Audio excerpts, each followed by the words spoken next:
Okay, we are live. Hey guys, Horse Do You One back once again with the live stream. Looks like I will be able to do Wednesdays and Fridays live streams again, hopefully. I'll keep you posted on Fridays, but Wednesdays looks like I'm pretty free. I don't have any training today for my show, and school's almost over, so I have a lot more spare time. But yeah, it's great to be back. It's great to be back at my old last streams, man. How's everyone doing today? Good? Yeah. Pretty active chat, I saw. So, we have a bunch of people coming in here with stories. Eva's coming in here. A lot of people are coming in here. A lot of fans. If you guys want to come in, send me a blank email. And if you have a story, you can come in and share your story. Okay, so without further ado, I have a few stories that people have sent me, and I promised I would share them on the chat.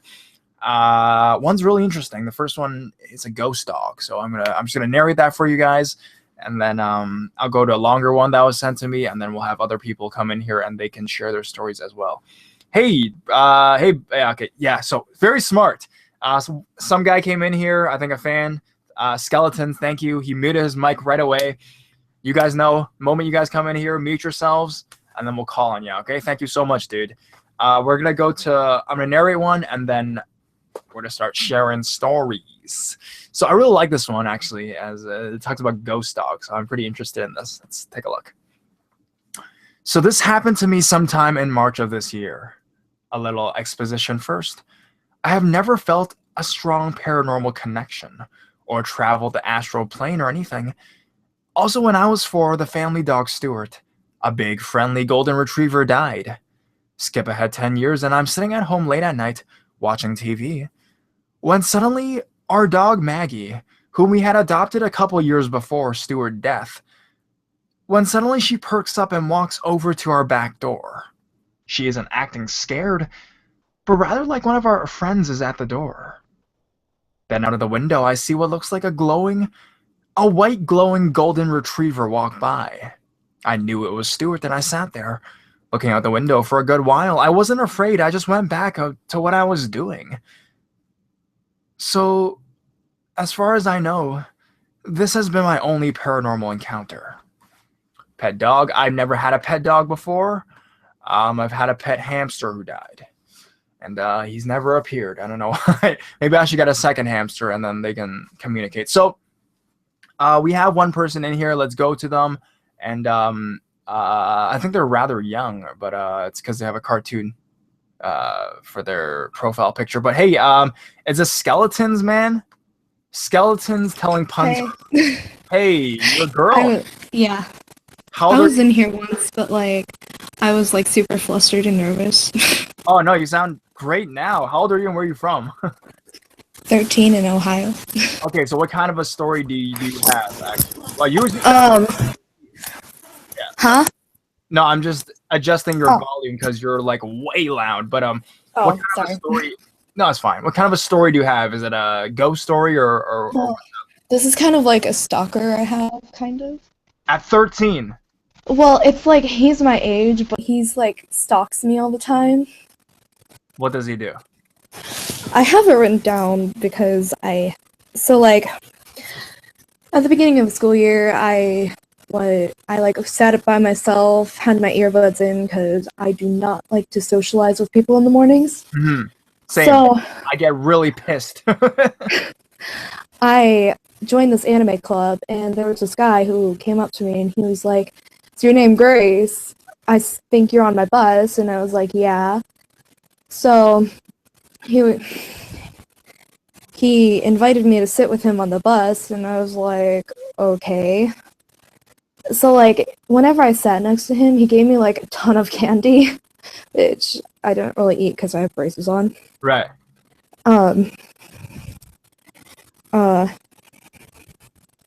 So he began pulling out my earbuds out of my ears and like just to talk to me. I was like super ticked off, but I am like a really nervous person, so I didn't really tell him no. Like he would say something stupid and then I'd put them back in. Sounds more like a bully than a stalker, but you know. Wait for it. What does he do? So I put up with this for like 2 months, and one day he handed me a paper, like a piece of paper, like with the words, "Will you go out with me? Yes or yes?" And I was like super nervous because I don't like hurting people's feelings that much. So I was like, okay. And so, So you did go out with him. like one day, Okay. but I get on my social media account and he's like, he followed me, which is weird because, you know, my name's super long. And, like, I didn't tell him it. So, like, I didn't know it was him because it was by his name. But I followed him back and, like, I found, like, this full-blown picture of a naked girl in his newsfeed. I was like, oh, God. So, the next day I got on the bus and he started rubbing my leg. Like, it was, like, super creepy. I was super creeped out because I don't like being touched. How old And were you guys when this happened, dude? this is this year. So 13. So this Yeah. is, I guess, this is normal behavior, right? I mean, I don't know. I know, but he was rubbing my leg, and my friend dated him for like 3 weeks. So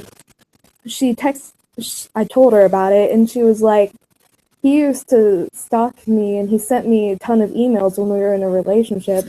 So, like, I checked my emails, and sure enough, I had like 100, and they were all like, I love you, oh my God.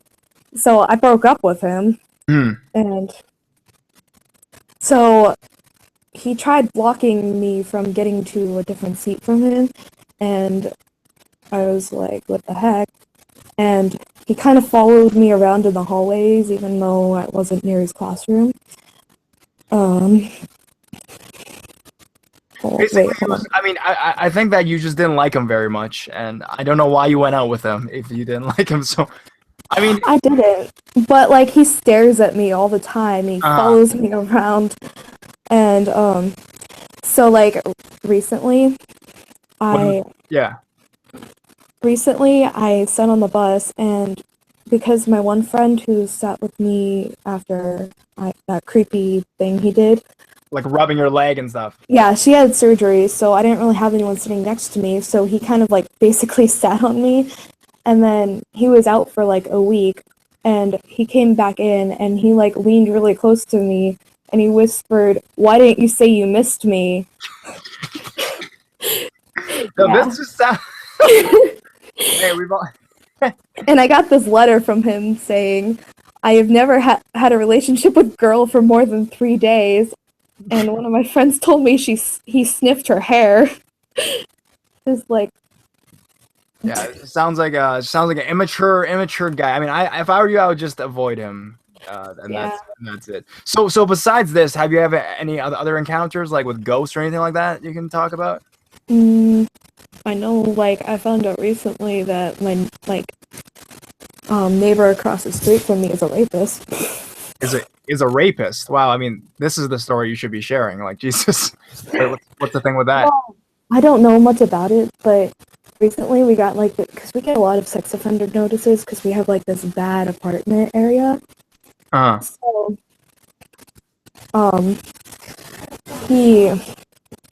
we called up my one neighbor, Linda, and she said that apparently he raped his daughter and his wife wouldn't believe her.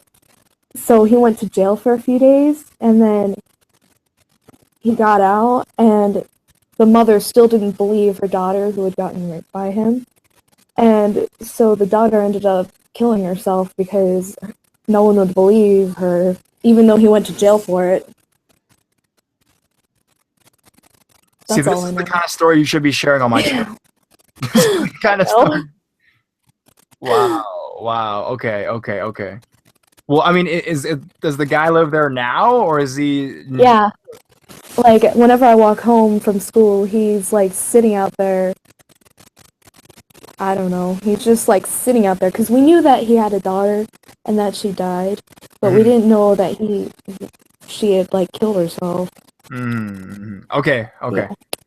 Whoa. Okay. So, well, thank you for sharing. Yeah, sorry. No, no, that's fine. You can stay on the chat for now because there's not a lot of people yet. Hey, just one question. How did you Yeah. get into the chat? Because people are having problems. I checked my email and I got a link from you. And you're using Chrome or using your phone, or what are you using? I'm using Internet Explorer because I'm old school. Wow, you're using Explorer. See, Explorer, guys. So I think anything can get into this stream, even Explorer. So there should be no problems to get Right. yeah, in this stream. But thanks so much. Skeletons telling puns are cool too. I'm gonna weird name. narrate. I'm gonna narrate a longer story, and then you guys can come in as well. All right, cool. Thank you so much for sharing. Sending one link, and then yeah, guys, just serious. I think you guys should be able to get in. If not, try a different device, maybe a phone now or something. I mean, come on, man. Internet's everywhere. You can use any device to get in. So this is a longer story, and it was sent to me by actually a person that's been watching my videos for a long time, Alec, and they actually sent me a story a very long time ago. Hello, I stumbled upon your YouTube channel, and I really enjoyed your content and subscribed. I actually have a real ghost story that happened to me for you if you're interested in hearing it. I just want my story to be told, because nobody believes me when I tell them. It is long, so I'll get started. Ghost story. So my troubles began back to my senior year of high school, in 2011. My friend picked me up from my house one sunny, clear Saturday. He had told me of a really old building he came across, and had briefly explored himself, so I figured that I would go along with him and check it out. Nothing bad had happened to me with him before, so why would something happen to me this time? I wish this was one time I didn't. We found a place to park and walked into the building. This place was pretty huge and couldn't figure out what it could have been. I was on an old road in the backwoods area, a place where drug deals would go down. The building had a strange feeling to it, an uneasy feeling, not the feeling of trespassing, but more like feeling we weren't alone. We walked around upstairs and explored and everything. I guess everything seemed normal. Until we went up to the next floor, and my friend decided to get into the attic. And that's when it all began. He tried to force it open. Yes, not smart, but he thought it was a good idea. We then heard footsteps coming up the stairs that we used to get upstairs. Thinking that someone was coming in, we stopped and listened. It sounded like loud boots stomping up the stairs. Then it vanished. My friend shrugged and then went back to getting to the door open, and the footsteps returned. And this time, it seemed like they were a little louder this time. I grabbed a bat and was laying on the ground and prepared to defend myself. He looked over the railing to see if anybody was coming. Then footsteps stopped. I walked down the stairs and looked to see if anyone was coming up the staircase that was underneath my friend, and nobody. We then became nervous and decided not to mess with that door anymore. We did one last final look up around the stairs. There was a very old piano, probably 19th century, and an old record player. And an old record player. My friend walked up My friend walked up to the recorder and picked up the needle, and all of a sudden, the wind really picked up, and we heard footsteps all around us, like people walking or running around us, and all kinds of strange noises I can't describe. He dropped the needle and everything stopped. It went quiet like a flip of a switch. He looked at me and I said, "It's time to get the hell out of here." He agreed, and we got out of the building.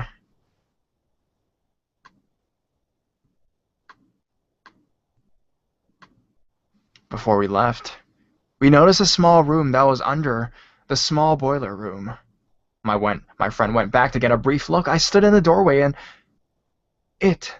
there was a freezing cold breeze coming through the doorway. You have to understand, it's May, and the heat that year was unbearably hot. So it really felt good, but I didn't think anything of it.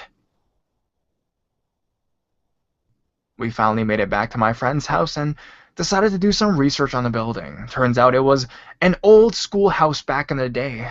I don't remember when, maybe early 1900s. And turns out that a man came in and murdered an entire classroom, but 2 little girls, which he took to the small boiler room and raped and murdered them. And the cool breeze is always a constant, and some say it's a portal to a different dimension. We were in total shock with what we read and decided not to talk to anyone because nobody would believe us. I wish this was the end, but things were just beginning. So there's a part 2 to this, and we're to get to it after. So we have another person here. We have Danny. Danny! Hello. Hey, you're back. So, yeah, what kind of story do you have? Oh, my earbud fell out. I have a sort of let's not meet story, I guess. All right. And Again, sorry for the noise. There's family. Oh, just your family? Yo, yeah, man, that's fine. If they want to join, they can, always come. But yo, so what happened? So there was this guy who lived like not down the street from me, but my friend who lived down the street from me, he lived down the street from them. Uh-huh. So like a block over. Uh-huh. And we sort of knew he wasn't like sane, I guess is the right word for it. Because he like freaked out when they walked the dogs on the sidewalk in front of his house. But I think this was like 2012. I get up, go outside, there's SWAT team everywhere. What? Like, blocking off that entire block. Okay. I go down to where the blockade is, and my mom's sitting with one of our friends who still lives down there. Uh-huh. I was like, what is going on? Yeah. Turns out he is in the house with his family. He's got 2 children and a few grandchildren, I think, that are there, and his wife. How old? And he has a gun. How old is this guy? I have no idea. He's old enough to have younger grandchildren. Uh-huh. But he has a gun, and he's in the house, and he's saying he's gonna kill them. And the SWAT's like all throughout the neighborhood, and people can't get to their houses or anything. People who are like actually in their houses have to stay inside. And for 2 hours, there's nothing until there's a gunshot, and he had killed himself. Mm-hmm. Yeah. What was going on with that? He just got freaking insane, like Amityville Horror. Yeah, like, I guess he just snapped. What was he like? Like, what was his job prior to this incident? Was he like a retired person, or was he? I think he was like a plumber or something. And he had a gun. Yeah. So was this recent or? This was a few years ago. But why is it a let's not meet? Was he creepy? I don't know. I didn't know what to call it. I see. I don't want to meet him. He was really rude to like everyone. So there was never an explanation why. And do you still live in that neighborhood, or? Yeah, I've lived here my entire life. And there was no gossip around what the truth behind his behavior was, or anything like that? Nope. But did he actually kill anybody though besides himself? He just committed suicide. No. Just to himself. Yeah. I see. So that's your story. Do you have a ghost story or anything like that, or? I don't have anything right now. Okay. Well, thank you, Danny. All right. Thank you. Danny. All right. So we have Javier.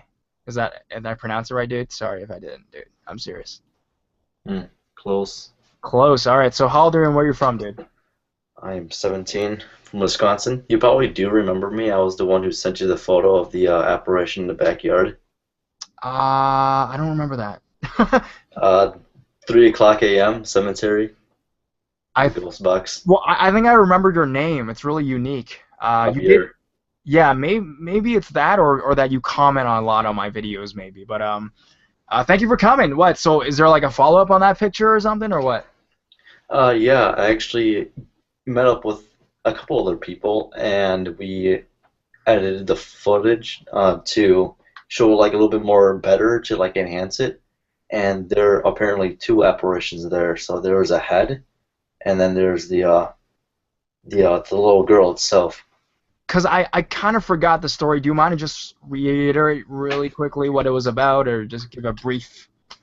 Let's see. Went at 3 a.m. to the cemetery, started using the Ouija board and asking all the questions that you're not allowed to ask it. So I did that. Went home the other day. I looked out my backyard, and I was on my phone. I had the camera up already, and so I saw the apparition in the back, and I took a quick picture of it. Yeah. And then you send it to me, and then, Jesus, wait 1 second. I'm gonna have to find your photo. But keep talking about it as I find it. We sent it over. I sent it over to a person who does paranormal research, and we found out that there are 2 apparitions in there. So one was like a floating head, kind of like the state marshmallow boy. It kind of looked like similar like that, and the other one was just a full apparition of the girl. Right. Okay, so I'm going through my email from you, and you sent me a lot of requests to be on the stream, but you didn't send me a picture though. I mean, maybe you sent me that through Facebook, maybe. I do not know. That's odd. But yeah, so was there like a backstory of this photograph of the floating head and the girl? Like, were they like are there people that live in the cemetery, or what's the deal with that? Yeah, there was. I'm pretty sure something attached to me while I was at the cemetery using the Ouija board. Why did you do that, by the way? Just out of curiosity. I was bored. Of course. Definitely. Well, I mean, I live like actually right by a cemetery, but I've never want to venture out to do that. So, do you have any more details about the story, about like strange things that maybe happened to you after, or just? After that, I've been actually got in touch with another person, and he decided to give me this right here. Give you if what? anyone knows what this is. Well, let's see. Okay, I'm just gonna. So what is that? What is that? A ghost machine detector thing? Spirit box. That's a spirit box. I've never seen that before. So what? Why did they? Who is this person that just? Can you want to turn it back on just so that we can show the viewers? All right, here you go. So what kind of a character gave you this thing? Why? He gave me it, and because he didn't even use it at all, so he was like, "Here, take it," and it was partially used. I mean, there's like a couple scratches on the screen. That's it. They're like really minor, and a little jiggle in the inside because he dropped it. So I was like, "Yeah, that's fine. I'll take it." And I started using this more and more often, and I kind of called bullshit on it first, but then I got like a little glimpse of messages, and I remember the first time using it, I asked if anyone's here, and right before I shut it off, I heard "we're dead." So I kind of freaked out because of that. I just choked myself. I kind of freaked out because of that, and I started using it more and more. And now what's actually happening is that I get stuff that will move by itself, walking up and down the steps in my house. Chandelier, I have 2 chandeliers, the one right above the steps. That will just swing back and forth every single time I walk by it. And if I say to give me a sign that they're here, Yeah. they're either like shove me or like push something around me. They shove you? Yeah. How? I want to hear about that. I was in my kitchen. This was in the morning, and it was 4 a.m. and I couldn't go back to sleep. So, of course, what I did was take the Ouija board and my spirit box down, sat down in the kitchen, and started using it. I put the spirit box on top of the Ouija planchette, and I kept my fingers on the planchette, and I just kept on circling it over and over again. And while I was doing that, I asked, "Make a sound if you're here," and the planchette launched 45 degrees to my front left. So it launched directly onto my hands. So that's when I let go of everything, and I kind of like stood up. And then that's when like the chair behind me, it fell backwards. Right. And the dishes that are right in front of me to my right, they slid a little bit. Have you ever been like afraid that you're just tapping into more and more of this? Like you do the Ouija board in the cemetery and the ghost thing. Like, have you ever like, why are you so interested in doing these kinds of things? Because I've always had that feeling something's been up in my room. Hmm. In middle school, I would shut off absolutely every single light inside the house right before I leave. I'll come home, and my dad would be just ranting on me like, "Why were all the lights on? Why'd you open up the cabinets? This, that. Was that your brother?" And I said, "No, I closed them." And so what I did was set up two cameras, one inside my room, which was the most paranormal activity, and one inside the kitchen, which was the other. And there'll be just lights flicking on and off, and the cabinets getting ripped open, stuff knocking down everywhere. And my dad, he kind of like brushed it off, and later on he decides to move out because he got like too scared of this stuff. So my mom is like, she doesn't believe in any of that stuff. She thinks I'm like pranking her or whatever, which is completely fine. I don't care what other people think, but I know what I saw for myself. So you're just saying the reason you're doing this is because throughout your life you've been haunted, Yep. and you want to do this by what, proving that you are being haunted, or are you? Proving and showing that there is a paranormal existence after life. I see, I see. Okay, okay. I guess that's very noble of you. Okay, so if you have any more stories, do you want to stay on the line, or do you think you'll be out? I don't know, your choice. I mean, there's not that much people in here. I could stay on. Sure, yeah, you could stay on. I mean, we don't have too much people right now, so you can stay on for a bit. Thank you. All right, anytime. So we have next is Alyssa. Alyssa, Alyssa, what are you doing? Alyssa has her camera on. It's very, hi, hey, what's up? I think I muted. Okay, I think I muted you. Give me one sec. Hey, what's up?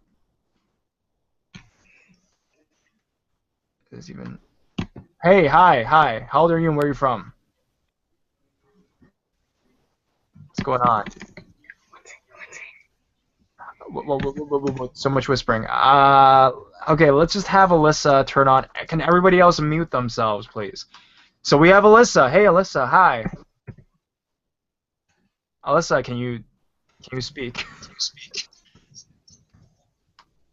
Alyssa, hey. You're on. Jesus. Alyssa, hi, hey, hey. Hi, I didn't realize that I was on. Yeah, you are now. Okay, so how old are you and where are you from, dude? 12, and can I keep that out? Sure, of course, just somewhere in the States. So what kind of a story do you have for us today? Can I type to you? Because I can't talk well. Okay, sure, you can submit a story, but I thought you said you wanted to share it here. That's why we sent you the link. Oh, well, yeah, sorry. But of course we okay. So she just muted. Okay, she just leaves now. That works too, guys. If you guys don't want to share a story, you don't have to. But when you come on here, be prepared to do that, please and thank you. So we have another person, Shadow Master 87, aka Dark Master, who has his video on as well. Hey man, what's up? Not much. How old are you and where are you from, dude? The United States, I'm 28. Alright, what kind of a story do you have? Well, it's a shadow person one. Right. It's not very long. No problem. Like, it happened like one night, I was like in my bed asleep. I was having this weird demonic dream. Mm-hmm. And after I woke up, I felt like I was being watched, so I looked towards my bedroom door and I could see this person just standing there, like leaning in, looking at me. Mm-hmm. And they noticed the shadow person noticed I was looking, so it tried to hide itself, but I noticed that it kept trying to peek in to see if I was still watching, and it like really terrified me. I was like, what the hell is that? Why were you so certain it was like a shadow person and not, like a criminal or somebody breaking into your house, Well, as much light that was coming into my room, Yeah. I would have been able to see if it was actually a person, but it was just like a silhouette of a person, but it was just black, completely black. Right. No facial features, no nothing. And I was just like, that's not normal. So I'm guessing for you to think like, oh man, it's a shadow person. You've had these experiences before in your lifetime? Well, I've heard stories from other people, and I've seen pictures that they've claimed was shadow people, and I've kind of done the research because I'm like really big fan of the paranormal. So the first thing that came to my mind was there's a shadow person staring at me, and my stepmom's also seen this being in our house too. Right. But So she didn't feel threatened by it. So was that the only time you ever saw this thing, or was there another time as well, or anything like that? Well, there's another time. Well, I've seen like I want to kind of say it was almost like a half a person, but it was like I can't really tell if it was just a ghost or a shadow person. It was at my friend's house. Mm-hmm. And his house, I don't know, there's some paranormal stuff going on there because I've had experience, he's had experience, his brother's had experience. So I'm guessing throughout your whole life you've had many of these encounters and stuff like that. And it kind of started when I was maybe 20 and I was living with my sister. That's when paranormal stuff started happening to me. What actually happened at 20 that caused that? Was there a specific incident? No, I didn't even really know the house, from what my sister told me, was haunted until I was home alone there, and I looked in my nephew's bedroom, which is like, if you stand in front of the fridge, you can like look into the living room, you can look into his bedroom, and I saw a white face. No body, no eyes, just a white face, kind of like a mask, but he doesn't own a white mask or anything. So what was just that moment you the first ghost experience, and did that probe you to become more interested in the paranormal? I was interested in it when I was a kid, but it kind of tapered off. Mm-hmm. And I kind of like put it in the back of my head until I had that experience, and then after that, things started happening. I caught EVPs, saw apparitions, shadow person, got poked in the back. Yeah, because most people are for most people it's like they start when they're a kid and then it gets less and less and less as they get older. But for you, it starts at 20. That's quite old to have this first experience, I guess. Well, it might have helped also. About around that time, I was also meditating, trying to open my third eye, and I've done studies on it, and you will start seeing things that you don't normally see, so I think that might attribute to it a little. Right. Yeah, that's what I heard. Like meditation is kind of like the astral plane kind of thing, right? Just the astral projection. It's a similar idea, really, I think. Are you drinking as well? By the way, I'm drinking some water. Yeah. Yeah. So after like, what do you think that shadow person wanted? Was it just the curious, or like, what do you think it? I'm not sure, because after a few minutes of us having a stare down, I was just like, you know what? If it tries anything, I'll try to fight back. If not, well, I'm screwed. And I tried to go back to sleep, which wasn't that easy. So that was your most recent encounter, kind of thing. Well, more longer one, because the other one wasn't very long, because it was more like me getting poked in the back, and there was like nobody there behind me. How did that happen? Just a random poke in your back by like a finger or by like a knife? Or kind of. No, the knife thing happened to my friend's brother, but it was a bayonet. It was in my friend's house. And, well, what I can tell you from what happened to his brother woke up in the middle of the night, and there was a dead soldier standing over him. And he got this, like, massive fear coming from, like, anger coming from this spirit, and it turned around and, like, stabbed him in the chest with the bayonet, and he felt this sharp pain in his chest. And this was a dream? No, he was awake, because he woke up to it. Like, something woke him up, and he looked to the side of his bed, and there was like this soldier, like, standing there staring at him. Right. But me, I was just on their computer, and they're all asleep, and I felt something like jab me in the like between my shoulder blades, and it felt solid, but it wasn't because it went through, and it kind of jarred me, and I looked behind me, like all around, and there was like nobody. Yeah, for sure.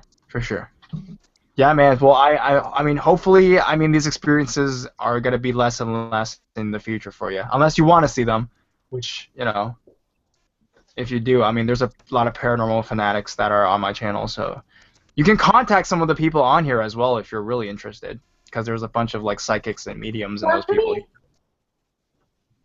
Yeah. But anyways, thank you, Shadow Man, Master. Sorry. Thank you. And thank you, and I'm a big fan of yours. Hey, thank you so much for watching, dude. Thank you so much for watching. You're using your phone right now to get in the chat and stuff? Yeah. All right, cool. We just got a tour of your house. Because your camera's on, by the way, just saying. But thank you, Shadow Master. You're welcome. Master of the Shadows. Okay, Eve is here. Hey, Eve, what's up? Long time no see. What's up? Hey. Hey, so what's going on with the joining? Well, I don't know. I just use my phone, so. All right, this is way better. So what kind of update, story, whatever do you have? Well, I was just going to tell a story of something that happened before that happened again recently. All right. Okay. It's like kind of hard for me to talk about it because it scared me so much when it happened the first time. Mm-hmm. But the first time it happened was when I was about 7, so 1998. Yeah. Because I used to share my room with my older brother. He's 4 years older than me. But in my room, I had so many stuffed animals. So my mom bought me this net thing that you put in the corner of the room, and then you can throw all your stuffed animals on there. So I had that. And one time I came home from school, I come into my room and I see my stuffed animals are on my bed, lined up, like like people when people in the military line up in formation. They were kind of lined up like that, but some of them weren't in a straight line. I thought it was my brother that did that because my brother was, I think he was in 6th grade at the time, so that means he got out earlier. So I thought it was him. I went and told my mom and told her that he touched my stuff, and being a little tatty-tall that I was.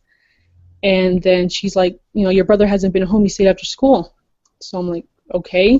Mm-hmm. And that really freaked me out because this happened during the day. And right around when I was 7, that's when I first saw Hatman, and this happened a little bit after that. And then recently, about a week ago, I think this is what I was gonna tell this story last week. I think I couldn't get on, or I had to leave early. But you know how I make plushes and I sew and stuff, right?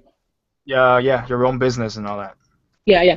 Well, I have a whole bunch made for this event I'm doing, but they're in the spare room. The spare room is where everybody gets the creeps, and it's like, everybody like gets scared of that room. But anyways, that's where I keep them because I don't have any room in my bedroom, so I keep them in there in a container. And last week, I forgot what day it was, but it was at night, and I hear some weird noises, the tapping noise, coming from the bedroom this time instead of the bathroom. Well, the bathroom is next to that room. But I went over there, and I opened the door, turned on the light, and there's nothing, I see nothing. And the opening for the crawl space is in that area, is in that room. So I close the door, come back to my room. A couple of minutes later, I hear the tapping again, and it's even louder. I try to get my phone to record it. As soon as I got my phone out, of course, it stopped. And I went into the room, and I opened the door, and my plushes are lined up on the floor. All of them. I must have been about 30 plushes were lined up on the floor, just in formation. And, they're lined up the same way, same direction as they were when I was 7 years old. And just, did you...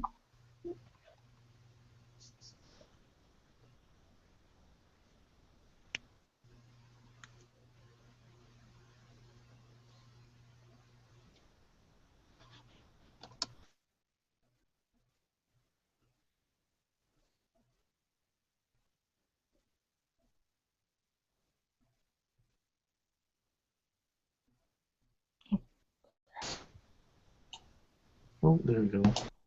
Haley, are you there? Yeah, Whoa, what's the he's actual? back. Wait, what the heck is going Oh on? my god, it must be glitching. Oh, Should I keep telling my story or should I just wait for him? yes, keep going. Tell your story because it's still live.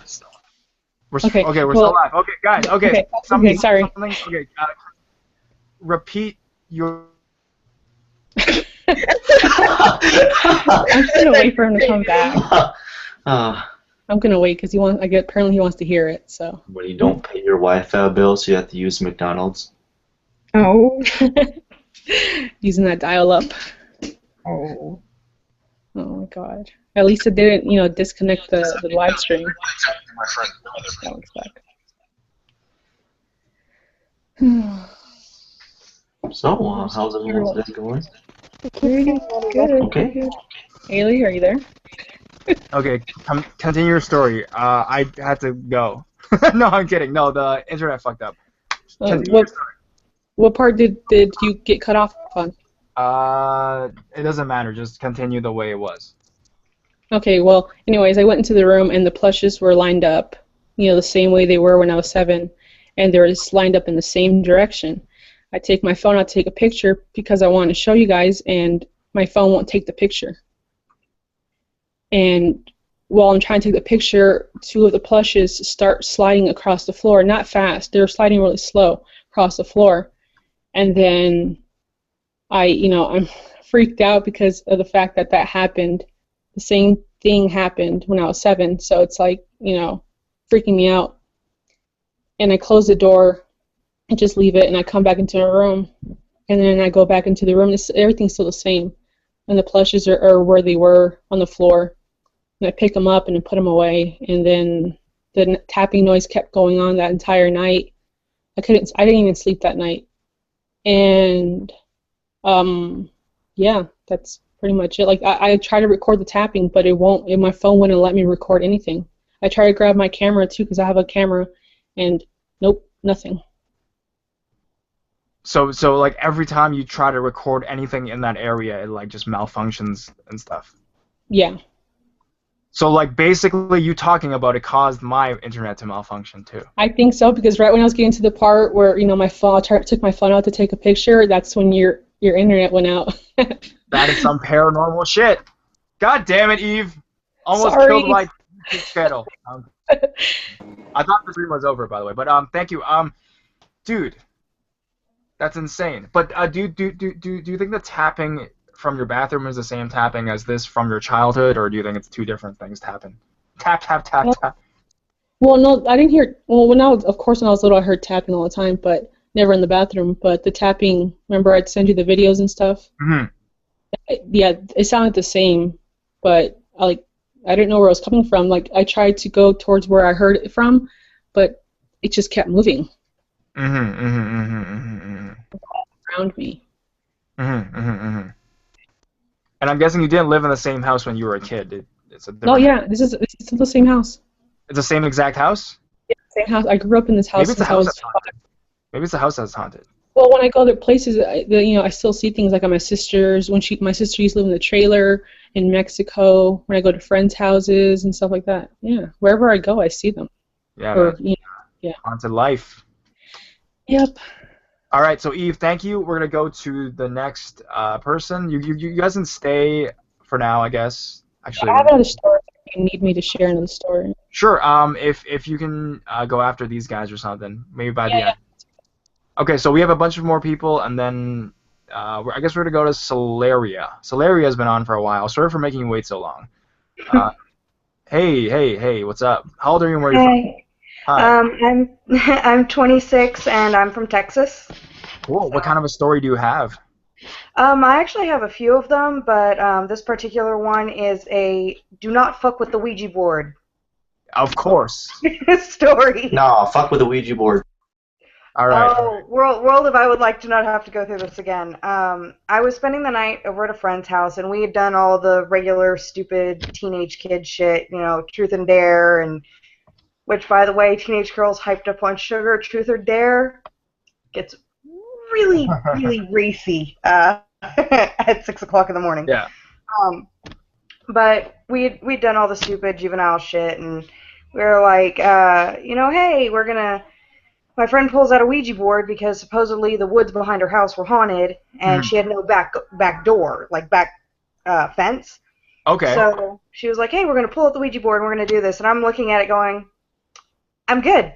I'm good. I'm gonna crash out. So I crawl into bed and everything, and I'm out. Now, mind you, I'm an asthmatic, so as a child I had to carry an inhaler with me, and I woke up unable to breathe. And at first, I thought the tightness in my chest was me having an asthma attack. But when I tried to sit up or roll over to grab my inhaler out of my bag, I was actually pinned down to the bed. Yeah. And I couldn't get loose. And yeah, actually I did, as I got older, I thought it was sleep paralysis. But my friends were fully conscious. I hadn't been asleep 15 minutes when this happened. And one of my friends turned around and said, because at the time I weighed 90 pounds, 95 pounds, I was small. She said that the bed had actually begun to sink with me laying on it, when normally I didn't even make an impression on the beds. So my friend, comes over trying to see what's wrong, because they can hear me gasping for air, trying to breathe, and they know of my medical issues. They tried to pull me from the bed, and they couldn't pull me out of the bed. I was actually physically stuck on the bed, and 4 girls should have been able to pull me off the bed. I was not that heavy. So my friend runs and goes to grab her dad, and I guess when she opened the door, whatever was sitting on me followed her out, or I don't know what the hell happened, because I could breathe, I could sit up, and her dad comes in and, flips a shit because we have the Ouija board and all this stuff, and, typical parental reaction, doesn't believe what happened. But for the next 6 months, she couldn't go in her backyard at all, day or night, because there was something. She said it felt like something was watching her from the trees, and she couldn't go out back. So, and the fact that half of her back wall is a big ass sliding glass door with no curtains, no blinds, no nothing. At night, it got downright creepy. So, I was like, oh yeah, no, world of please don't bring that around me again. I'm good. Yo, so I guess by the way you were talking, this stuff happens to you quite a bit. Yeah, a bunch of my friends were all kind of into the paranormal, and it started when we were young, telling campfire stories and shit like that, and it started young for me because of my grandmother. She actually got to meet the devil. Whoa, what was that about? There was a boy, she lived in Mexico, okay, and there was a boy who lived in the neighborhood who was known for causing problems and shit like that, and one day he slipped and fell off a roof and died, broke his neck. They had terracotta tiles on the top of the houses, and it rained, and he was up there playing, throwing the tiles down, slipped, fell, cracked his head. They were having the funeral and everything, and my little one is poking. Oh, yeah, whoa. I'm scared. Jesus. My little ones are good at that. They're little ninjas. So they're, having the funeral and everything, and the kids are all outside because they aren't allowed inside during the wake. It's a superstition in their area, not having little kids inside. And they're playing outside. My grandmother rolls a ball or something towards the corner of the yard and goes to chase after it. And when she grabs it, and she for some reason is drawn to look up this palm tree in the yard, and she sees a man sitting on top of the tree in a full-on dress suit with a cane sitting across his lap. Wow. And a dead rose in the pocket. So she starts flipping out, because there's no way in hell this dude could have possibly gotten up on that tree without someone noticing him, because it's incredibly difficult to climb and it's very tall. So she starts freaking out. Her parents, all the adults come running out and everything, and he's gone. Yeah. And the 2 minutes it took everybody to get outside, this dude up and disappears. They tell her, hey, that's not funny, you're not supposed to do that, blah, blah, blah, lecture her. They go back inside, and the little boy's body is missing from the casket. And inside is the suit with the flower in the lapel and the cane inside the fucking casket. No way, this is true. Yeah, my grandmother genuinely believes the devil took the boy. Did they find the body of the boy afterwards? They must have. Nope. They never found the body. And they couldn't figure out how they got the body out of the house. Because someone would have seen them walk out with a corpse. I mean, Yeah. it's a neighborhood. Someone would have seen something, especially with the fact that you've got, it's a Mexican family. It's not like they're small. There's, dozens of people there, and then you've got the entire neighborhood. And it's the way the house was set up to get in and out, you had to go through a narrow alley that didn't have access for a car. So it's not like they could take the body, shove it in a car, and drive off. Mm-hmm. They would have had to walk with a body in their arms. And nobody saw anything. Till this day, nobody ever found the body of the boy. That's insane. Yeah, my grandmother's damn near in her 70s, and this happened when she was 9, 10. In Mexico. Mm-hmm.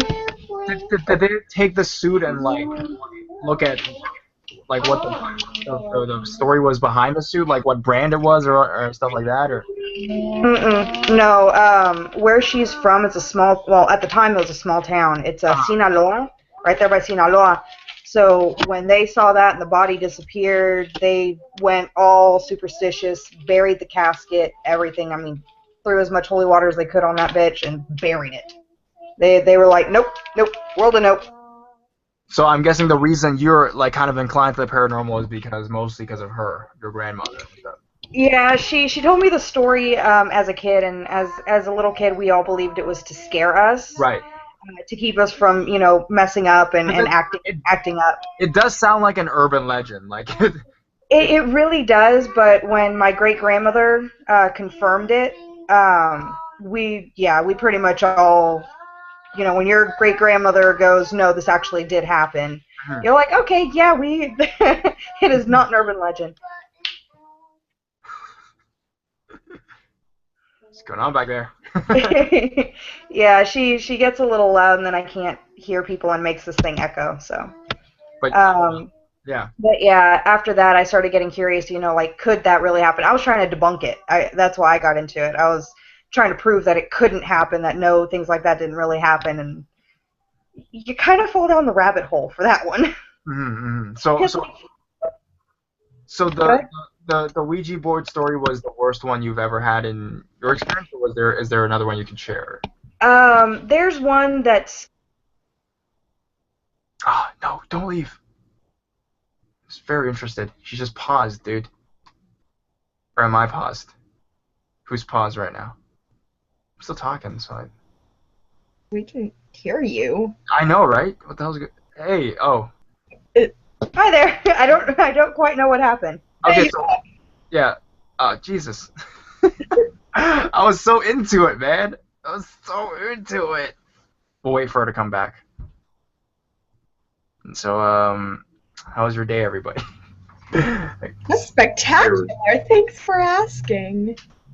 We're back. Yeah, I don't know what's happening. I don't think the. That's terrible. Dude, I was into it, man. All right, maybe she'll come back in a bit, and I'll tell her a second story. Yeah. Okay, so Kat, all right, how old are you and where are you from? Oh, hi. I just turned 15 in October, and I'm from New York.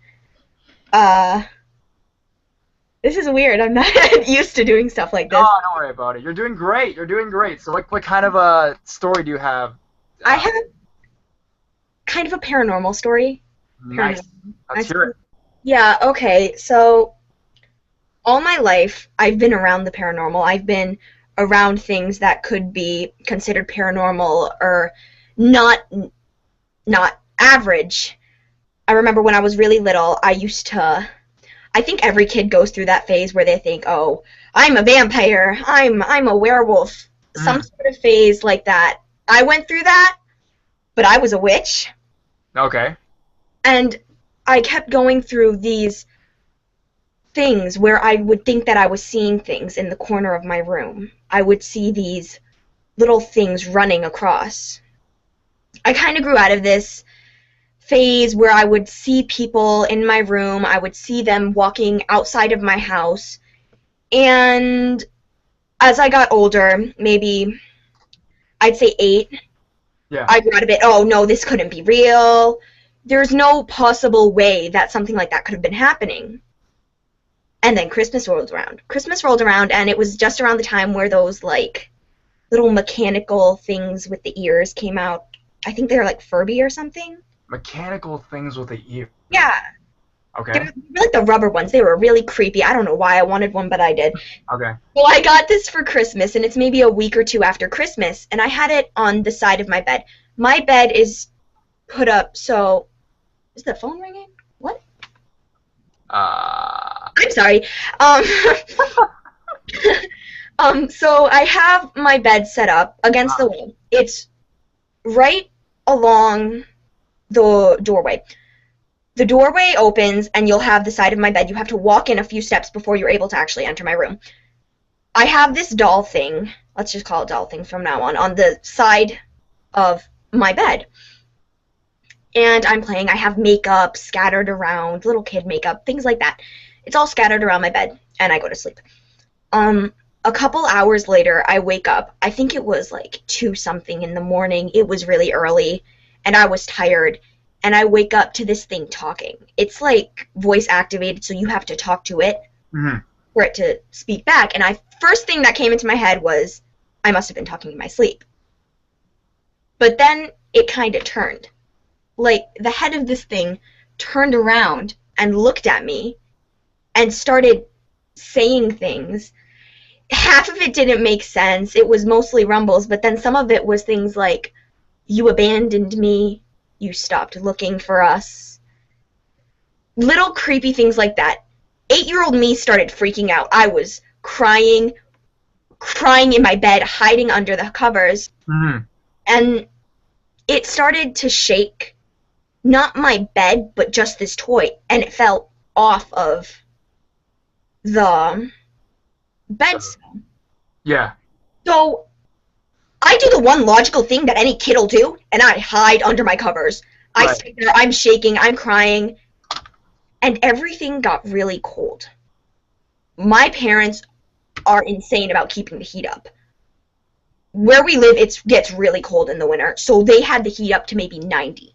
Right. It was really hot in my house. So there's no way that my room could be this cold. It just doesn't make sense. So I'm under here, I'm shaking, and I think, did I leave my window open? Is someone in my room? Did someone train this Furby thing to say it? Because it's voice control. You can make it say what you want. Yeah. And I'm here, I'm crying, and under the thickness of my blankets, I can see something walking across my room. And I'm thinking, oh, it's my mom, it's my mom, it's gotta be my mom, it's gotta be my mom.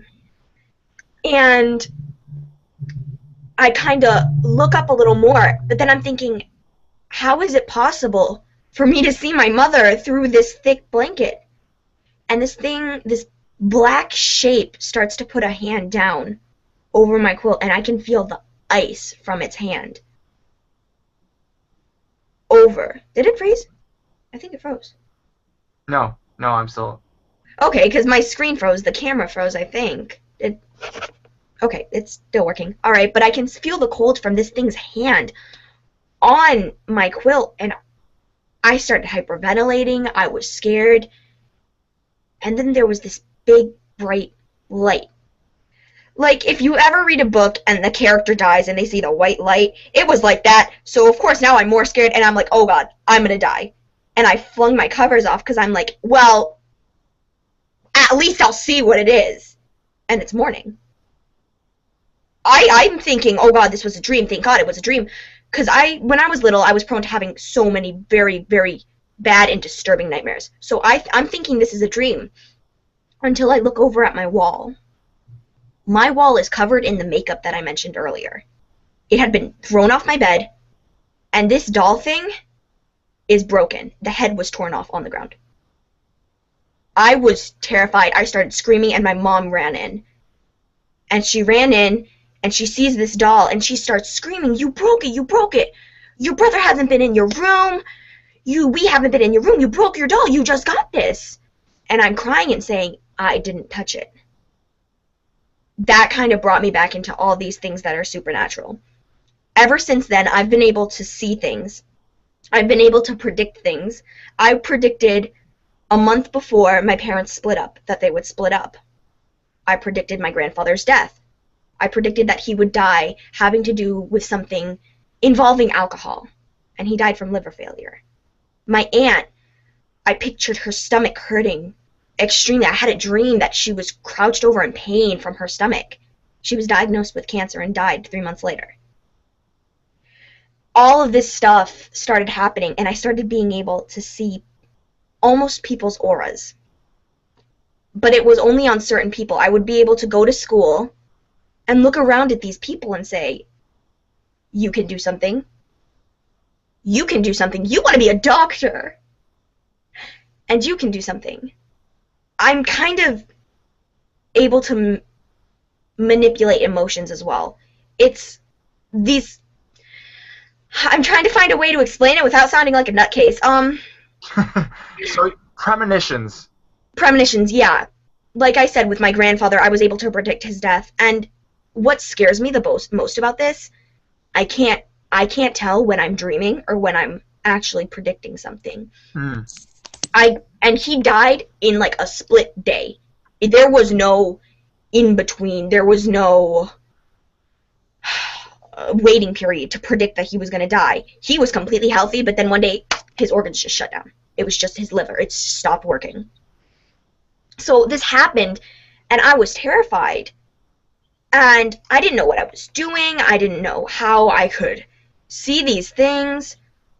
And I went to my grandmother's house, formerly my grandparents' house, maybe a week or two later. She hadn't been in the house. She had been staying at my house because she couldn't stay in the house anymore. So she went. She was exhausted. She was lying on the sofa. She was asleep. And I start to see mist on the sofa. And I can make out the black hair of my grandfather. And I can hear a watch clicking that he always wore. I bolted out of the house in less than a minute. I couldn't stand being in there anymore. And I had my mother drive me home. So I'm home at this point. So all these things are going on. I'm terrified. And I talked to my friend about this. She's very close to me. We've been close since we were little. And I start talking to her, and she says, her face dropped, and she went, "You can do it too." And I'm freaking out. And I'm like, "What's going on? What are you talking about? Am I not alone? Am I not insane? I thought I just had schizophrenia or something." I was terrified. Like, I don't mean to sound mean or rude like it sounds, but my parents work with people who are mentally challenged or mentally ill. And I'm like, oh my god, I'm going to end up as one of my mom's patients. What? So I'm talking to my friend, and she's like, I can see people's things. I knew your grandfather was going to die. And I start discovering more and more people with these things. What is it called? What is this called? We don't know. That's what we've been trying to figure out for years. I've taken to not calling us witches, but if you've ever seen the movie Beautiful Creatures, you know there's the casters. I've kind of been calling us casters or witches, but it's very subtle. In the town I am, people are very open to these kind of things, but then there's still a lot of people who are very discriminative about abilities. Oh, it's the work of Satan. This isn't for God. And you'd be so surprised how many people are able to do the things that me and my friends can do. I have a friend who has strength beyond anything that I've seen. Like, there's teenage guys with testosterone, but then there's this kid, and it's like, boy, are you Hulk? I've seen him punch a brick wall, and his fist has gone through. It was amazing. So many people are able to do these things, and they don't even realize they're able to do it. And it's just like, you think for a second, wow, humans can do this. There's, so many stories I could tell, but that'd take a very long time. You guys are like the X-Men. Pretty much! And that's why it freaks me out, because it's like, I'm a cliche horror movie. huh, that's just grand, isn't it? So, but I've seen little girls that have been able to control the weather. It's like, is this something that's going on right in my town? Is this just in my town? Is this something that goes around all over the world? I have no idea. Jesus. Yeah, like she went and she looked at me the one day and her name was Destiny. I used to babysit her, and she was looking at me and she went, I really wish it would stop raining. It needs to like stop raining right now. And I said, well, it'll stop raining soon. And she went, no, it stopped raining a couple seconds ago. And I looked outside. It was a storm coming down, and it's just sunny out. And you can still see the puddles of rain that are washing down the street. And I'm just there like, what? What just happened? So we've done so much. I've done Ouija board, and I'm sorry to all of you who are against Ouija board. I'm not really against it, but just. But there's so many people, and there was that one woman who was on a little bit ago who she didn't like the Ouija. Hi, I know you didn't like it too much. Yeah. Ay, and there's my brother. My brother's crazy though. Hola, niño. Un momento, por favor. Okay, well, thank you. Holy shit. I think her brother may be gifted too, but awesome story, dude. If you guys know what she was talking about or what it's called, put it in the comments. So I think we have Celeria and we have Billy, and then we'll do Q&A. So let's go back to Celeria with her second story, and then Billy, because I probably ended at 7:20 or 7:30. But Celeria, hey, what happened with that? Just bad connection, I guess. I have no clue. All of a sudden, it just said authentication issue 32 and shut the thing off, and it wouldn't let me log back in for a good couple of minutes. Like I kept trying, and bunch of people having that problem today. Eve had that problem. All right, so what kind of you said second story, just one or something, right? This one is one that actually made it to where I actually do not go back to this particular part of town. Yeah. Like I avoid this part of Mansfield at all times if I can. It's that bad. I had a friend who lived in this little apartment complex that if you walk down the road a ways, there was a suburban little neighborhood, and just beyond that, a jogging path. Yeah. That was set up in the woods. It's literally a concrete path through the woods, the entirety of it, and it's got like a little creek and everything down there. And we go to walk her dog, Isis. And the entire time Isis?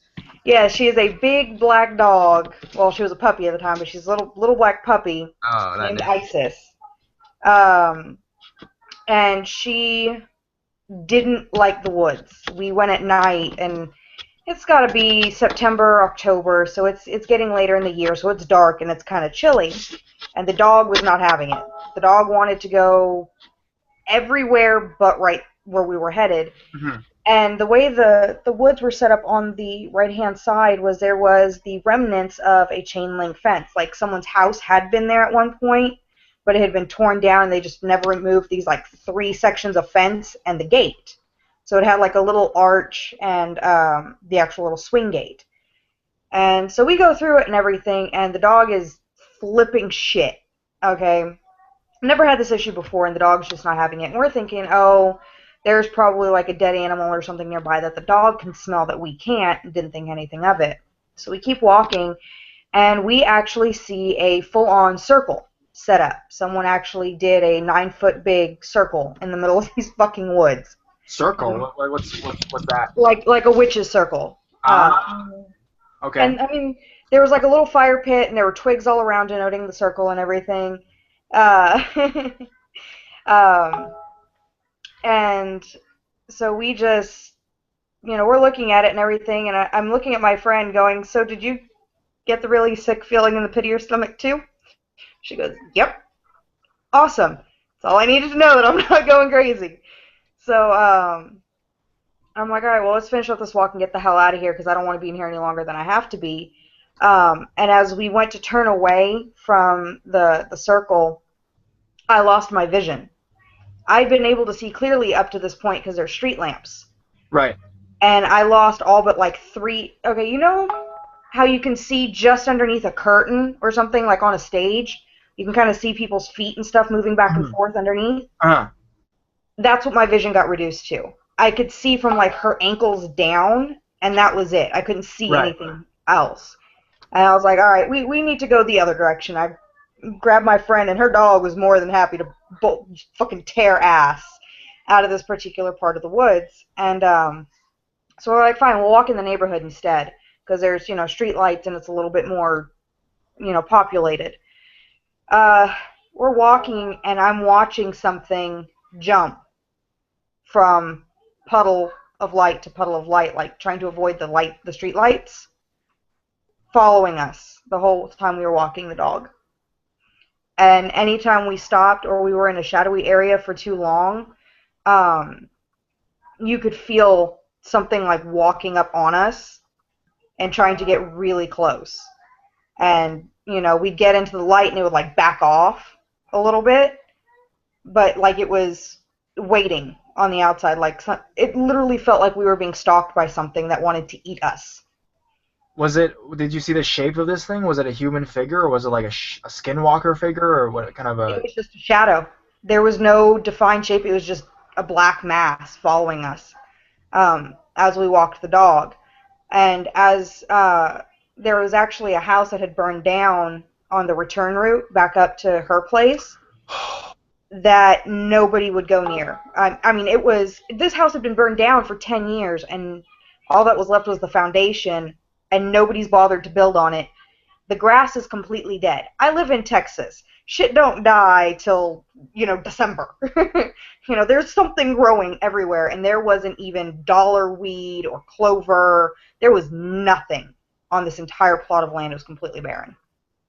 I mean, it was just dead. And when we walked by it, we actually crossed to the other side of the street about 5 feet from that thing's driveway, and whatever was following us just kind of hung out right there by the driveway of that house.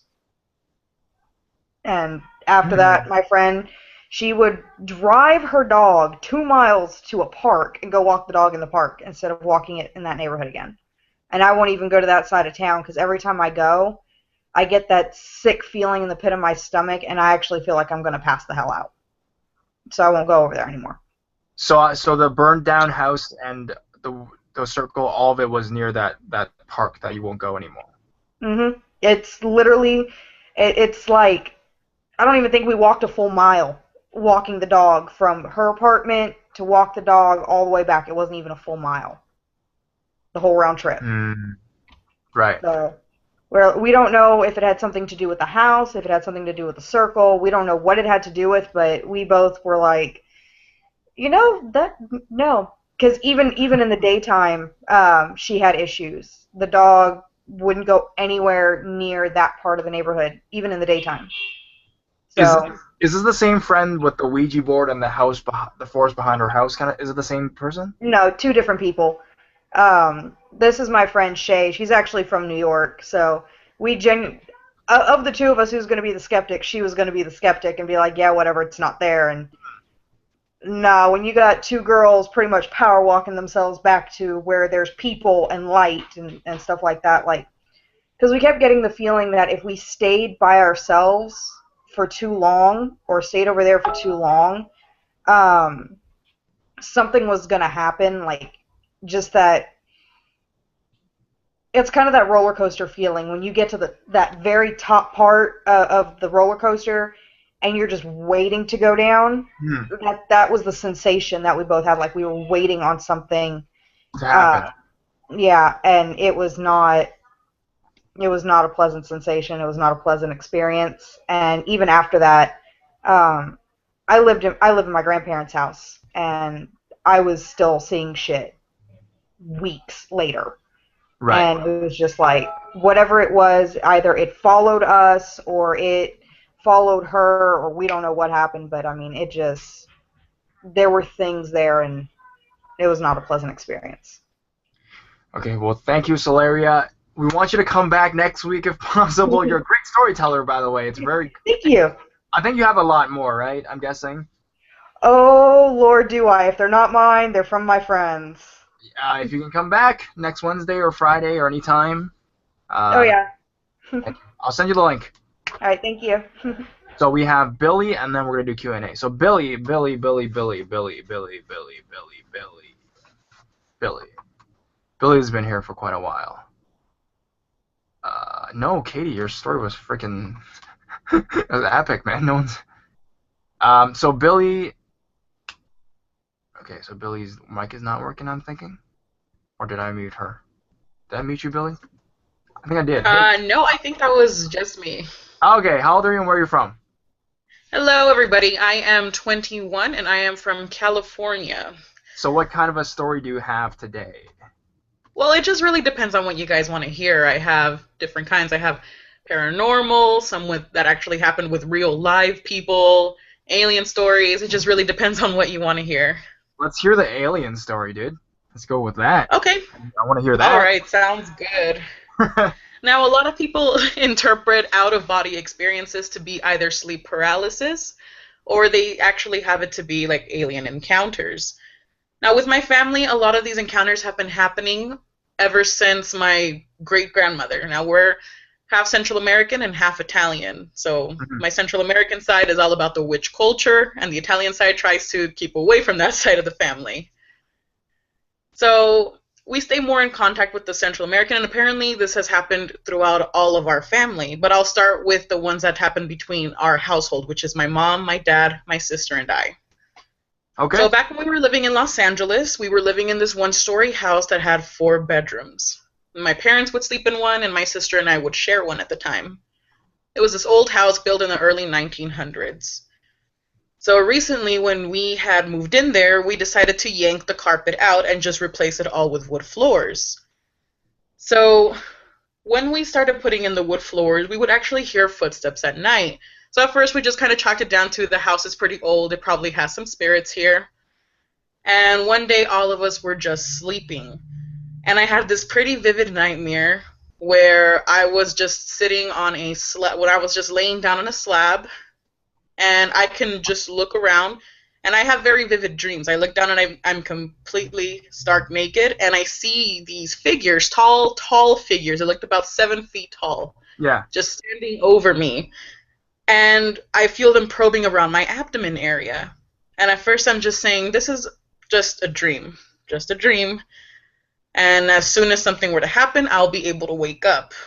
But when they started probing my abdomen area, I felt their, I suppose, hands. I felt that they were there, that there were hands on me, and I'm like, I'm actually aware in this dream. So I end up feeling a pain there, and I start freaking out. So as soon as I wake up, it's around 3 in the morning, and there's this horrid putrid smell in my room. So I just kind of dismiss it. I tried waking up my sister, and she was just dead asleep. She's a heavy sleeper. So we all ended up going to bed, and then the next day, usually my parents and I discuss if we dreamed anything or not. What my parents had told me was, while they were sleeping, my mom said that she started to feel that stiffness of her body just straight down, and there was a loud crash. And at first she thought it was just some of the spirits in the house, but she said that there was this extremely bright light, and that she just could not move completely, just straight, stiff. And she felt this anxious in the pit of her stomach, this anxious feeling.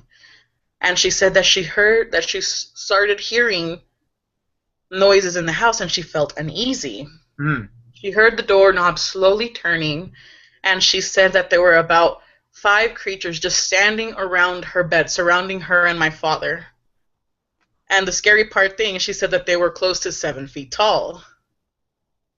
And she said that she had shut her eyes down, and then she just remembers waking up to the sound of her alarm. So she woke up, and she started freaking out, thinking that it was either a vivid dream or it was something having to do with aliens. So as she got up, she started checking everywhere in her body, and she saw that there was this strange little burn mark on her arm. And so when I told her my story, she looked at my arm, and somehow it was the same exact burn mark, and my sister had one as well. What was the marking like? What symbol was it? It was a perfect circle. Just a perfect small circle, about 1 inch down from my wrist. Just a perfect circle. It didn't look botched or anything. It was a completely perfect circle, as if someone put a perfect circle, like a cigarette, they just burned it out on our skin. But it wasn't like, even with a cigarette burn mark like on a pavement or something, it kind of looks wobbly, but this was like a perfect circle. Mm. And just so many weird things like that have happened with my family, and it's just crazy stories, and apparently it's happened to my grandmother as well. Yeah, because you said historically this has happened. When was so it happened to your grandma as well. What happened there? Was it? With my grandma, it was actually a different story. She said that because she lives in a little trailer out in the backyard where my uncle has land. She lives in a trailer. She doesn't really. She's a hippie lady. I'll be honest. She loves just going from place to place. So instead of having a house, she decides to just use the trailer and go wherever she wants. So she said that one day, and this is just like all land, all grass with some trees as well. She said that there was this extremely bright light that she saw from the windows of her trailer.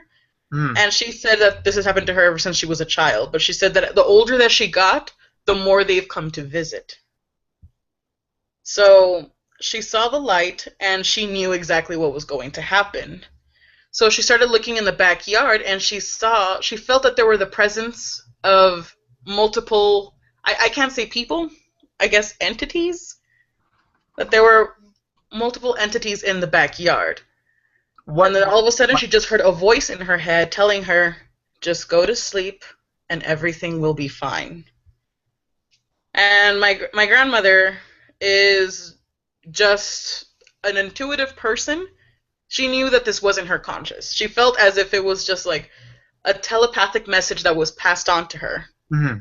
And when she had fallen asleep, my grandma says that she dreams every single night and she keeps a diary of her dreams. But the days that she has not had dreams, she's woken up with either soreness on her shoulders or just things that aren't of the norm when it comes to sleeping. And I just tried to chalk it down. I tried to be the logical one in my family, like, oh, maybe you just slept wrong. And she's like, no, I know how I sleep. I know how my body works. This feels like I was struggling and I can't remember what happened the night before. So you said the figures in the backyard. What were the figures? Like just lights, or were they? She told me that she felt the presence of them, although she couldn't see them. Okay. But my grandma's a very intuitive person. Like, if I try sneaking up on her, she knows that it's me. Right. When she hears about spirits, she knows whether they're the kind that would once inhabited a human body or the kind that are just not meant to be there and that are stuck there. So when it came to that, I truly believed that this was something truly that she had told me. And it's just been so many stories like that. And even once with my younger brother, he's 6, and he'll even tell me stories like, oh yeah, did you see that thing in the backyard last night? I'm like, what are you talking about? He's like, there was like a tall man, a tall white man standing in the backyard with really blue eyes. And I've seen something like that in my dreams before, and so has my mother. Like the Nordics, right? That's what they're called, I think. Nordic aliens? I believe yes, because there are different types of aliens. Yeah. And I've heard that there are at least 2 that are extremely tall with like really bright blue eyes that are considered to be, I suppose, the good kind, compared to the other evil ones with more like evil intentions. Yeah, because I've heard about like aliens coming to probe, entire families and bloodlines, really, to track the human species. So was your grandmother's experience the earliest one in your family, or was there one before her? Well, they said that this has happened with her grandmother. Ah. And this I've never heard about a whole family like from generation to generation. I just felt that it was something that everyone has experienced or just doesn't remember experiencing. No, they said that certain families have it throughout their whole bloodline, really. Oh, wow. No, I remember they told me that back when they lived in Central America, my great-grandmother took my grandmother and her siblings down to the river where they would wash their clothes. And as they were washing their clothes, they were in a very hilly area, and they felt like a low hum, and they all looked up and they saw this spaceship. And so as they were staring at it, they didn't even have to turn to each other to know that everybody was just looking at it. Even people down in the lower villages were staring at it. What era was this? 19 what? 19. Honestly, I don't remember. If I do remember, I can go ahead and get back to you on that. I'd have to speak to my grandmother about that. Sure. Yo, you said you had a stalker story and a ghost story. You want to share a scary stalker or ghost? It depends. Which one do you think is scarier? I don't know. I think one of the scarier ones has to be one of the ghost ones, only Okay. because that's happened throughout my whole family lineage as well. Oh shit. Let's hear it. Well, actually, let me go ahead. If you can have someone go before me because my computer's telling me it has to restart, I can get on my phone and then tell the story after someone else's quick story. Actually, okay, sure. I'll narrate the end of that last half of that story, and then hopefully you can get your thing to restart. Okay, sounds good. I have my phone right here. Yeah, guys. I'm gonna narrate that, and then she's gonna finish, and then we're gonna end the stream. Okay, guys? Because I didn't finish the last one, dude. Serious. Part 2. Fast forward to August of that year. I had moved in with my dad on the other side of town. And me and that same friend... okay, you're back. And me and that same friend... Okay, let me just finish this. I'll get lost. Was hanging out at my apartment messing around on my computer. And then we heard something fall behind us in the kitchen. I walked into the kitchen and I was in disbelief with what I saw. A loaf of bread we had on top of the refrigerator had fallen off. But there was no way it could have done it without knocking a bunch of other stuff over. It had been deliberately picked up over the stuff and dropped on the floor. I looked up to tell my friend, and he was in fear. He told me he just saw the bread dropping on the ground. I was just frozen in the moment, not knowing what to do. A few weeks had passed since the bread incident. I was alone at the apartment this night, as my dad was staying the night at his new girlfriend's house. I didn't have class the next day, so I was up late the night playing video games. I went into the living room and shutting out the lights. I had shut my bedroom door behind me, and after I turned off the last light. I was heading back to my bedroom, and then it happened. I watched my bedroom door open in front of my eyes. It was just like the bread incident. I was frozen. After a few moments, I gathered myself up and decided to try to debunk the situation. I watched a lot of Ghost Adventures and figured it was the rational thing to do to try to find a logical explanation. No matter what I did, I couldn't replicate the door opening up. I was freaked out. A few months later, we were in the process of moving to another house as my dad had proposed to his girlfriend and we're moving in together. I was still in school, so I was still staying in the apartment until the end of the semester. Once again, it was late at night, and I decided not to go to school the next day. I just finished a gaming session with my friend, the same one in this story, and I was going to sleep. As I was switching my PS3 to Netflix, I heard someone come in the apartment, which was strange because it was 2 in the morning, and my dad was at his new house because it was closer to work for him. I then heard shuffling footsteps coming up to the bedroom door. I could have sworn that someone had broken into my apartment. I grabbed my shotgun I'd bought and loaded it. I stood in front of the door as the handle was slightly jiggling. I then shouted, "Whoever in my apartment needs to get the fuck out of here. I have a loaded shotgun and I'm not afraid to fucking use it." And just like that, it stopped. I waited for a moment. Then I slowly opened my door and there was nothing. I slowly made my way to my front door and found the front door unlocked, which I know I had locked it earlier that night. I remember that was a night I didn't go to sleep. It was May again, and I had a few more strange incidents that happened to me, but nothing major. I was talking to my friend, and we were talking about the schoolhouse and how both of us had experienced strange occurrences since we visited the schoolhouse 1 year ago, making me feel like I wasn't crazy, and I wasn't the only one that was having scary occurrences. Later that night, I was doing homework for my math class for college on my computer. I looked at the time and it was about 10:30 p.m. I then looked towards my bedroom and then I noticed it. A small, white, misty cloud peeking out around the corner, almost like it was hiding from me. At first I was scared, but I didn't feel like I was in danger. I then thought back to the 2 little girls at the schoolhouse. I then put up my hand and said, "I know you were through a horrible accident, but I promise I won't hurt you. I'm friendly. Here, take my hand. I'll look out for you." I didn't see the mist again, but my hand went icy cold and then nothing happened. It's been almost 5 years now, and I haven't had a single occurrence happen to me since. I'm not an expert, but I feel like I've helped at least put a restless spirit's soul to rest. Thank you for listening to my story. I know it was very long, but all of it's 100% true. I have no reason to lie. Well, thank you, Alec. That's a great story. Best story I've read on my last stream. So, we have Billy with her, your scary ghost story. Let's hear it. All right, can you guys hear me just fine? Yeah, perfectly. Okay. Sorry for the whole little interruption there. The story had happened when my family and I decided to move away from the house in Los Angeles to a newer house over in the Inland Empire. It's a small little town, a little farm town, and it's a 2-story bedroom. So this time my sister and I got our separate rooms, and my parents had theirs as well. So it was around the second year we had started living there, and with different witches, they have different abilities. And my ability has always been that I've always been able to notice that there's a presence in the house, and sometimes if they have any messages, they're able to pass that on to me. I'm not sure if that would be called any type of medium, because I tried to stray away from that side and just try to live my life as a normal person. Yeah. So I got up one day, and it was when my sister and I were both in high school. We're only about 4 years apart.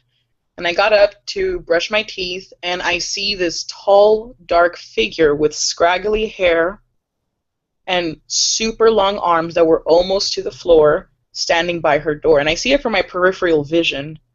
And I kind of rub my eyes, and maybe it's just, like I'm just waking up. Right.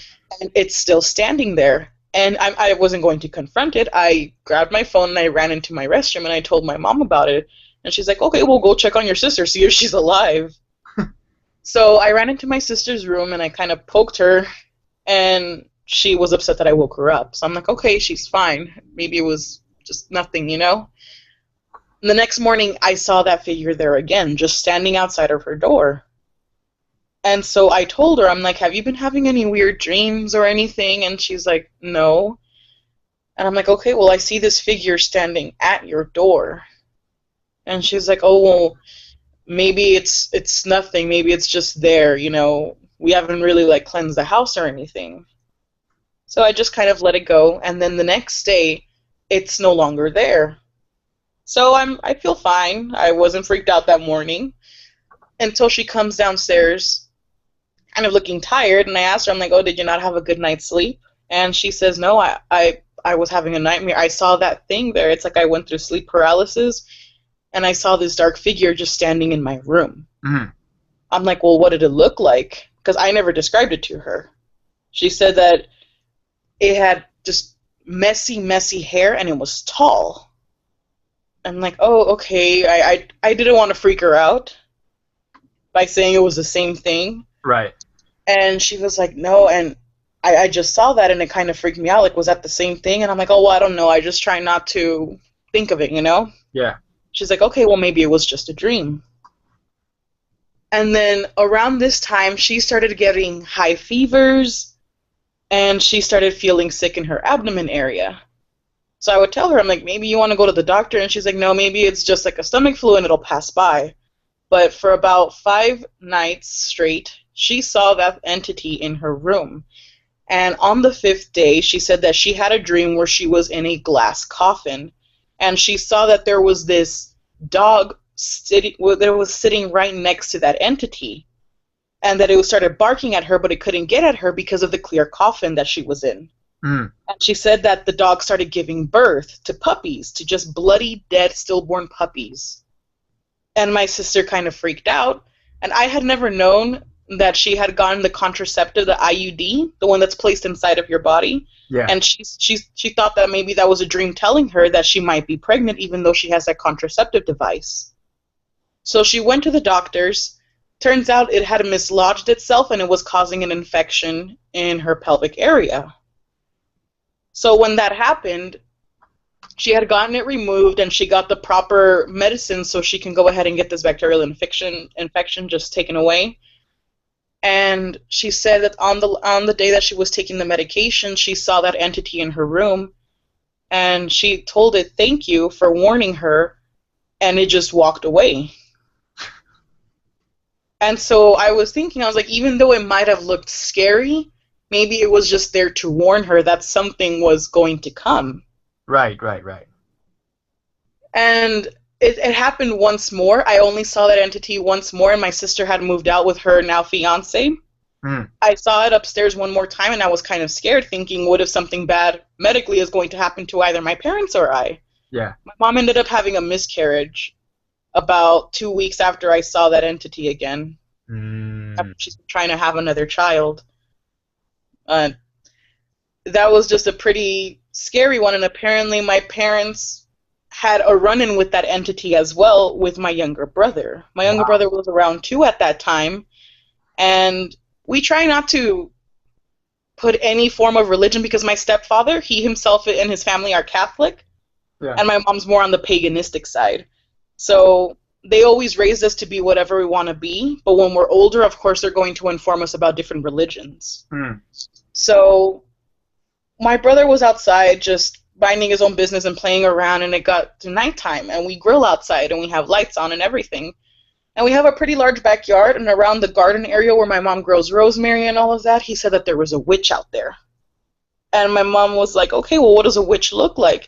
He's like, it's tall and it's dark and it's scary. And my mom was like, okay, well, just tell it to go away.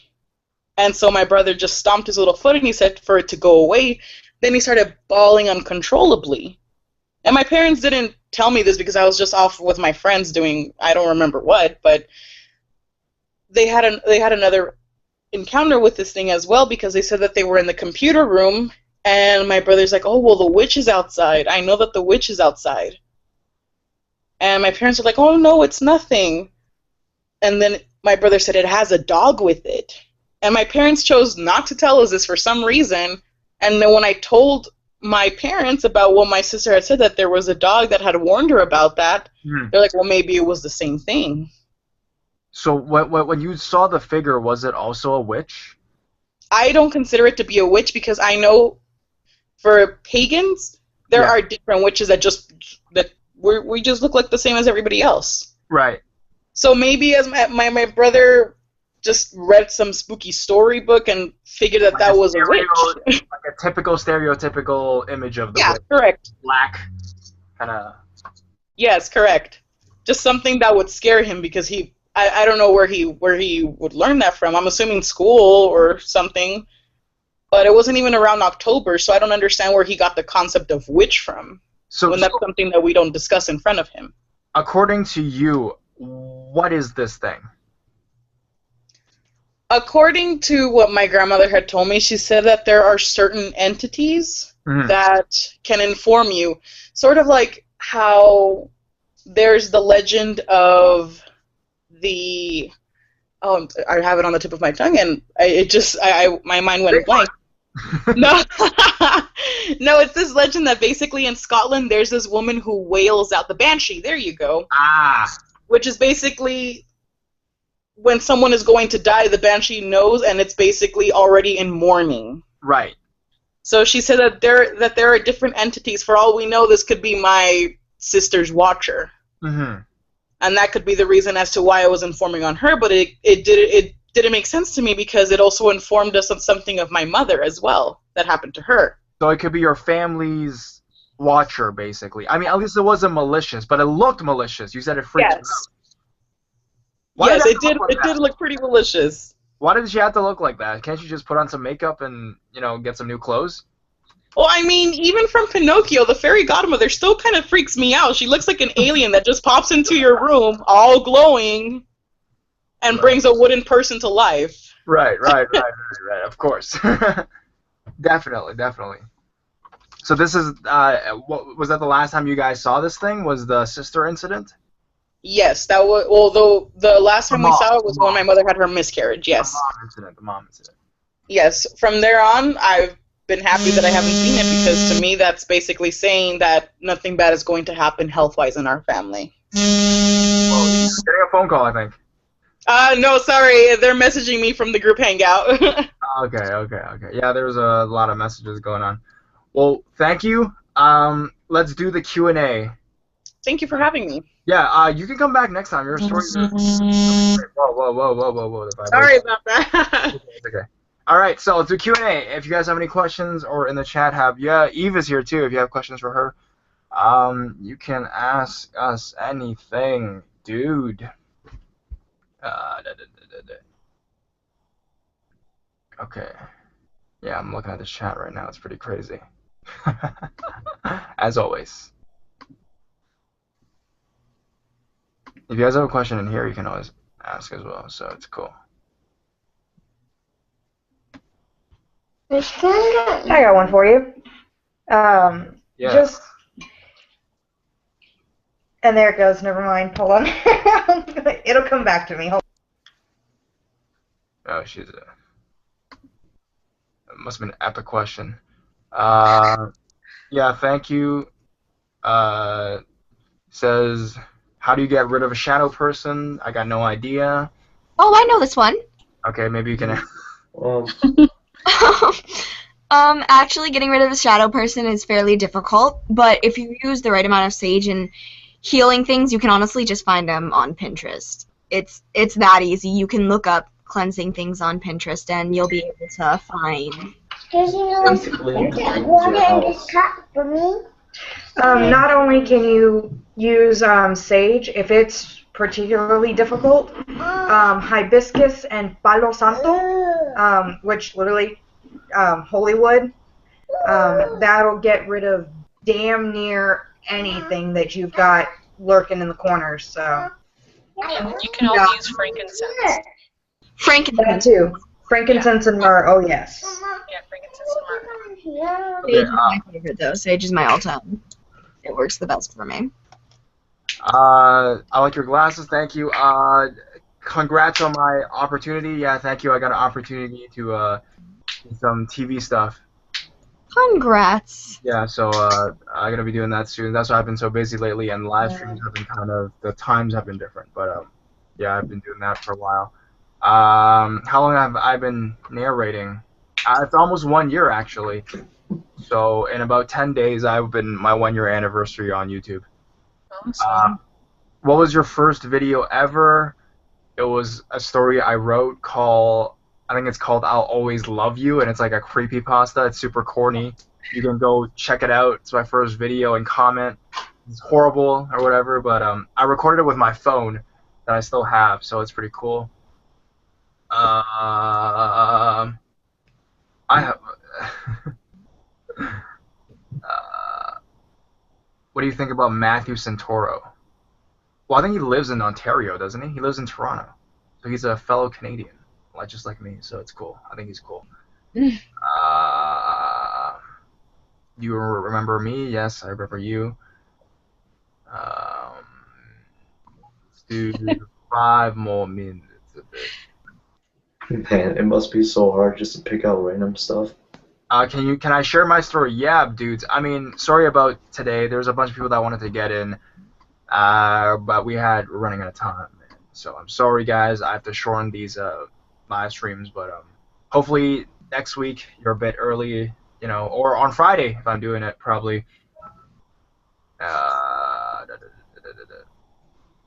Here's a question for Eve. Will you adopt me? Sure. Do you guys have any questions? Do you have questions for Eve? She's here as well. So what's going on? Well, I actually have a question. What inspired you to want to start this channel?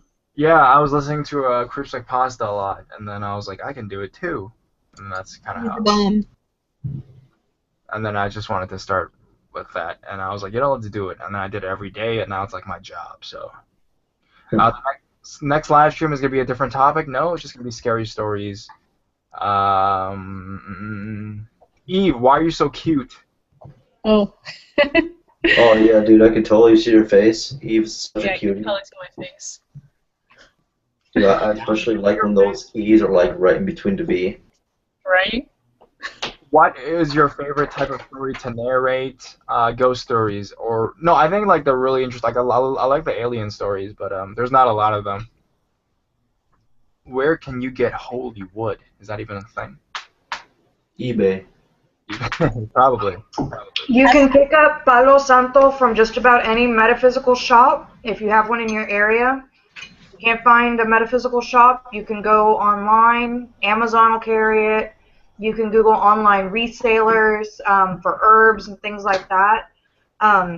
If you're ever down in New Orleans, walk into a hoodoo shop. They'll have it. And lots of it. Thank you for your very serious answer. I was pretty sure they were trolling. But is so holy wood is actually a thing? Like I didn't even know that. So Yeah, it's called Palo Santo, which basic translation is saint stick or holy wood, basically, and it's used for rites of purification, usually paired with hibiscus. I use it whenever I have to get rid of something particularly nasty in an area, or if there's just something kind of slimy clinging to me. That's my go-to for, it's basically the assault rifle of purifying stuff. So sage for everything else, and that for when you really got to knock it on its ass. So HS1, can you tell when people are making up stories? I can kind of tell. I think a lot of the time. How old are you? 23. Eve can tell. Yeah, I can probably tell. Yeah. I guess it's easier for you guys because you guys are like inclined, but for me it's like, oh shit, that is like I didn't even know about holy wood. Come on, man. So any more questions? Well, someone asked if holy wood is better than anything. So is it like the best? It's not the best, but it is stronger than your typical white sage. And really it just kind of depends on what you're trying to do with it and what you have it paired with. General rule of thumb, I'm going to go on my witchy soapbox for like 10 seconds. If you want to banish something, you do it during a waning or dark moon, so just before the moon starts turning to full. That's the best time to do banishings or to try to cleanse yourself. If you just want an extra boost to like power it or something like that, set it to charge during a full moon and you'll generally be good. Salt at your doors, things like that. And you can actually find, if you go look up Scott Cunningham's Encyclopedia of Magical Herbs, that gives you a pretty good primer on what to use, when, how, what it's been for, and names that it goes by. It also tells you what is safe to eat, safe to drink, safe to burn, safe to put on your skin, things like that, so you're not accidentally ingesting something that will kill you or giving something to somebody who will end up killing them. Yeah, I have that book, I think. Such an in-depth explanation for your for that one question. Thank you. That's the best answer I've ever heard. But so we have one more. Alora asks, I would love to share my story about my haunted room. How do I get one of your live streams? Basically, every Wednesday and Friday I do live streams. Send me a blank email, and then I'll send you the link, and you can come and share. So I guess we are almost done. Thank you. Hopefully we're going to do on this Friday. I think I don't have any training or anything like that. How often do I stream? Every Wednesday, every Friday. Wednesday at 6, Friday usually at 8. So we may have to do it a bit earlier this week, just a couple hours earlier. I'm not sure. I'll update you guys on Facebook and Twitter. All right, so add me on there. Thank you so much, and speak to you later. Thank you, everybody, for sharing their stories. All you guys. Bye.